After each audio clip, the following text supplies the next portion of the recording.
lihat ada fotonya, ada apa kerjasama antara Indonesia dengan Dubes Amerika. Amerika Serikat. Itu apa itu kerjasama?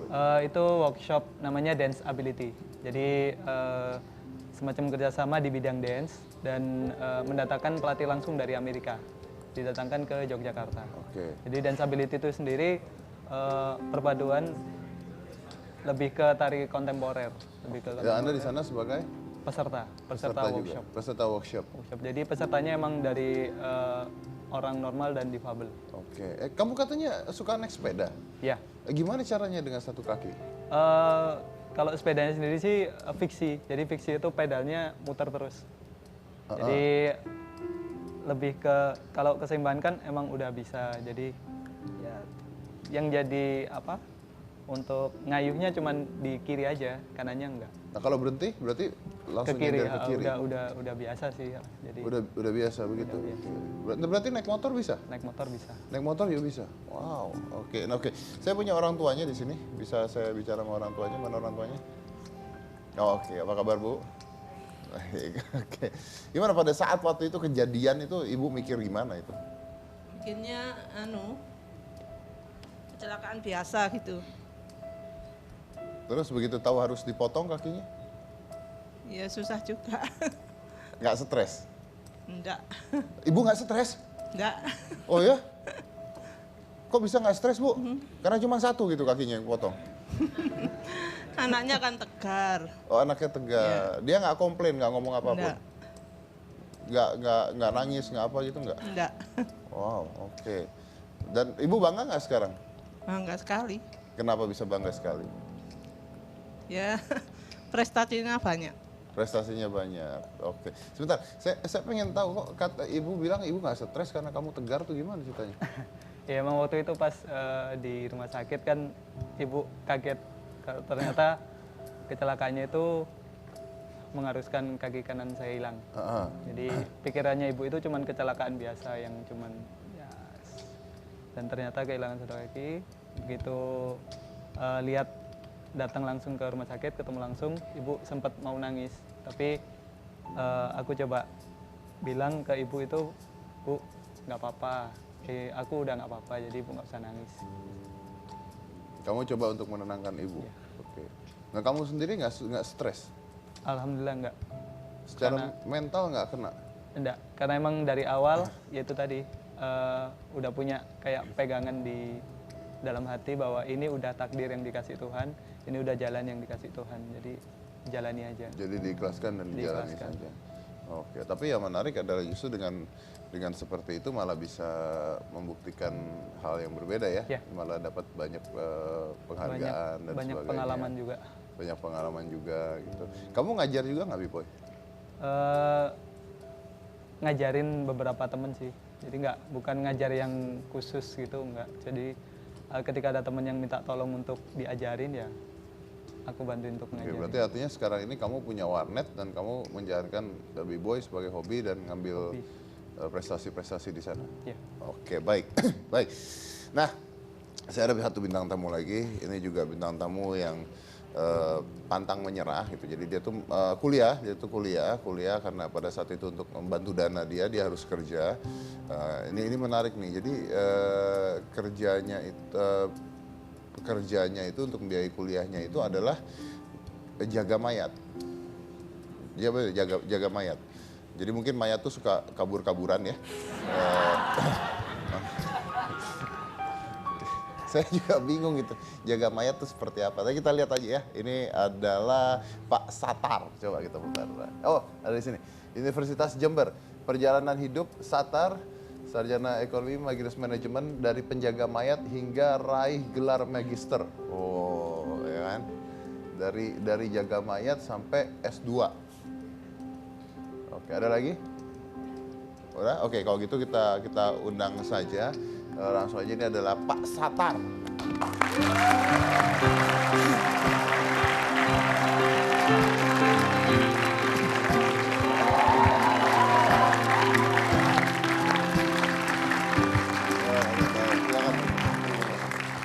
Ya, jadi Pak Satar ini adalah, tapi sekarang udah enggak ya?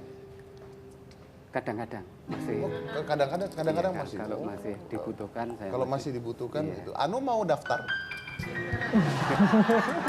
Maksudnya daftar menggantikan pekerjaan Pak Satar? Enggak juga. Enggak juga, dua-duanya apa enggak pokoknya ya. Oke, Pak Satar, saya nggak ngerti nih. Definisi penjaga mayat itu gimana sih? Kan mayat itu ya udah diam aja, ngapain dijagain? Maksudnya bukan begitu Mas Edi. Saya itu menjadi tenaga laboratorium anatomi. Laboratorium anatomi. Anatomi, iya. Sehingga Itu umur berapa itu? ya mulai tahun 84 itu kurang lebih ya umur 22-23-an. Itu buat biaya kuliah gitu? Biar kuliah juga, Biaya kuliah juga, Iya. jadi Anda cari kerja gitu? cari kerja. Nggak ada kerjaan lain gitu, nyupir kek? Karena ini ya terpaksa Mas Edi. Iya, Saya itu nyupir juga mulai- kadang-kadang bisa terpaksa daripada Iya. jaga mayat sih menurut Iya. saya. Saya itu mulai SD sampai SMP itu kan ya zaman dulu itu kesulitan untuk ekonomi. Kesulitan ekonomi. Sehingga saya untuk sekolah itu kan menggembuk-gembuk. Istilahnya saya itu semangat sekali untuk sekolah. Betul. Sehingga mulai SD, SMP saya itu menggembala kambing. Kambingnya orang itu saya menggembala kambing, Dapat duit. untuk Sekolah, sekolah. oke. Nah, baru SMA itu saya ingin meneruskan sekolah, saya ikut orang. Ikut orang maksudnya? Ikut orang itu jadi pembantu lah istilahnya Oke, begitu. jadi pembantu. Pagi sekolah, sore sudah Kerja. bekerja jadi ikut orang itu. Oke, lalu? Tamat sekolah SMA, saya tidak putus hanya itu saja. Saya ingin kuliah. Heeh. Dan saya ingin mandiri. Betul. Gimana caranya saya mandiri? Saya nyari lamaran pekerjaan. Ya. Saya naruh waktu itu Universitas Jember itu mau mendirikan Fakultas Kedokteran Gigi. Kedokteran gigi. Iya, karena membutuhkan tenaga sehingga saya melamar di sana dan diterima dan ditempatkan di laboratorium anatomi. Kan dokter gigi, Pak. Di kedokteran gigi itu juga ada anatomi manusia juga. Oh gitu. Tapi sebatas leher ke atas. Jadi yang ada jaga cuman bagian leher ke atas. Enggak ya semuanya karena Saya kan nggak tahu. Oke. Jadi oke. Nah, ketika Anda mendapatkan tawaran pekerjaan tersebut, Anda tahu bahwa Anda harus jaga mayat. tahu Anda mau? karena itu sudah harus mandiri. Saya harus Iya, kuliah, tapi saya harus maksudnya mandiri, harus cari makan. Iya. Ya apapun kalau sudah terpaksa saya Oke, Anda nggak takut? tidak. Maksudnya pertama kali nerima kerja jaga mayat itu loh, Anda nggak takut? Gitu? Tidak. Nggak takut sama sekali? Tidak. Nggak. Karena ya itu tadi kalau jenazah itu saya anggap sebagai saudara sendiri. Gimana? Kadaver atau jenazah itu saya anggap sebagai saudara saya sendiri. Oke. Yang pasti saya bukan saudara Anda ya, Pak? Bukan. Ya, saya meyakinkan dulu aja kita nggak ada hubungan saudara di sini ya. Anda nganggap mayat-mayat itu saudara Anda? Saudara, sehingga tidak ada komunikasi apa-apa itu tidak ada. Tidak. Oh ya, kalau sampai komunikasi serem Pak. Jangan. Ya, pokoknya begitulah Mas Dedi, sehingga saya bisa kuliah dan pada waktu itu gaji saya itu 15.000. 15.000? 15.000 itu sudah besar sekali. Ya karena nggak ada yang mau kerja Nggak itu. ada yang mau. Kalau honorarium di lain-lain itu 7.500, saya sudah 15.000. Itu Anda jagain mayat gimana maksudnya? Jadi Anda nyiapin mayat itu? Mulai dari penerimaan jenazah itu Mr. X yang dikirim polisi ke rumah Berarti sakit itu mayat-mayat tidak yang dikenal tidak ya? dikenal. Oke. Dari rumah sakit Dari itu rumah sakit. diserahkan ke lab saya. Dari itu saya ngambil, saya bersihkan sampai saya awetkan sampai siap praktek di tempat meja itu saya siapkan sendiri. Ada yang komplain? Tidak ada. Oke. Ya siapa tahu komplain mayatnya. Nggak, maksud saya komplain tuh keluarga ada yang komplain nggak, istri? Itu enggak ada. Nggak ada yang Nggak komplain? ada, nggak ada. Ada pernah gitu maksudnya takut atau kejadian apa kan biasa kan orang-orang gitu ceritanya, oh saya pernah begini-begini gitu misalnya. Ya itu tadi, sudah kardung itu sudah saya anggap saudara sendiri, meskipun terjadi sesuatu, saya tidak akan takut. Dan itu kalau saya ceritakan ke orang lain tambah takut ke saya. Coba. Loh, saya ingin tahu apa yang, coba cerita satu apa yang menakutkan. Gini, sewaktu itu kan gini, ruang kamar jenazah itu, yang laboratorium anatomi itu hanya sebatas tembok saja. Ini kamar saya, ini kamar jenazah.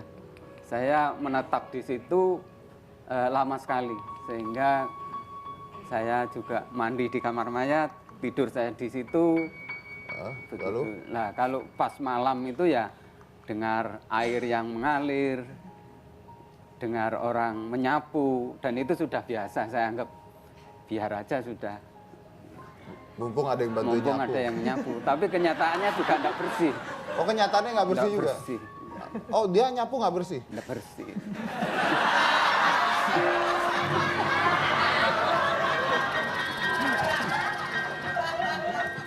Anda nggak marahin itu mayatnya nggak bersih? Ya, nggak bisa. Katanya istri pernah punya pengalaman nggak enak. Iya, karena saya itu waktu itu kan yang dibuat praktikum itu bukan hanya jenazah saja, tapi juga tulang-tulang itu yang ada kaitannya dengan kedokteran. Iya, lalu? Waktu itu saya bawa pulang itu, Anda bawa pulang? saya bersihkan. Apanya? Ya tulang-tulangnya itu kan saya bersihkan. Tengkorak itu, kepala? Tengkorak, ya semuanya saya masukkan ke karung gitu. Saya taruh di atas lemari. Lah tiba-tiba istri saya itu mau nyari apa gitu, naik pakai kursi, naik ke meja, pas gini, lu apa ini? Nah terus ya itu terus Diambil? enggak, Kan? pingsan itu sudah jadi. Hah? Pingsan, jatuh itu sudah kan, takut melihat kepala manusia di atas lemari gitu. Oh, jadi si kepala itu tatap-tatapan dengan istri Anda? Waktu narik gini, loh, apa ini? Gitu, Pingsan? pingsan. Oh, untung nggak dicerai. Oke. Tapi katanya Bapak ini tetap justru untuk itu ada untuk sekolah gitu. Sampai belajar, sampai ambil S2. Iya, S2 di usia berapa, Pak? saya masuk S2 itu umur 51. Ngapain? Nah itu pertanyaan teman-teman saya itu begitu. Ngapain sekolah lagi, sudah tua gitu. Iya. Tapi karena saya punya prinsip, sekolah itu mulai lahir sampai meninggal. Iya. Itu harus mencari ilmu. Itu sudah ada. Cari ilmu kan ketentuan. nggak perlu sekolah, Pak. Ya memang harus sekolah. Ya. Mencari ilmu itu harus sekolah. Oke. Kalau enggak sekolah ya enggak nyari ilmu. Oh iya. Ya nggak bisa cari ilmu di Google gitu misalnya. Zaman itu belum ada Google. Oh iya.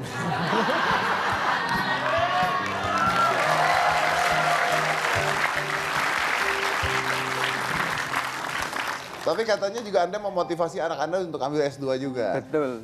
Soalnya begini, anak saya itu lulus S1, saya suruh sekolah. Ayo anak-anak sekolah, lanjutkan S2. Bilangnya anak saya gini, wong bapaknya aja S1, kok anaknya disuruh S2? Baru saya semangat lagi, saya sekolah lagi, saya lulus, baru anak saya ikut sekolah. Oh, jadi mengikuti pola ayahnya. Ayahnya. Gitu. Anda nggak bilang, mau jaga mayat kamu? Gitu.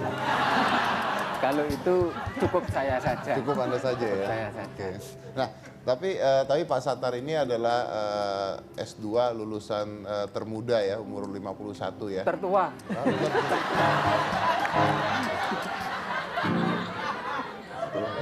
Dengan IPK 3,7. Oh.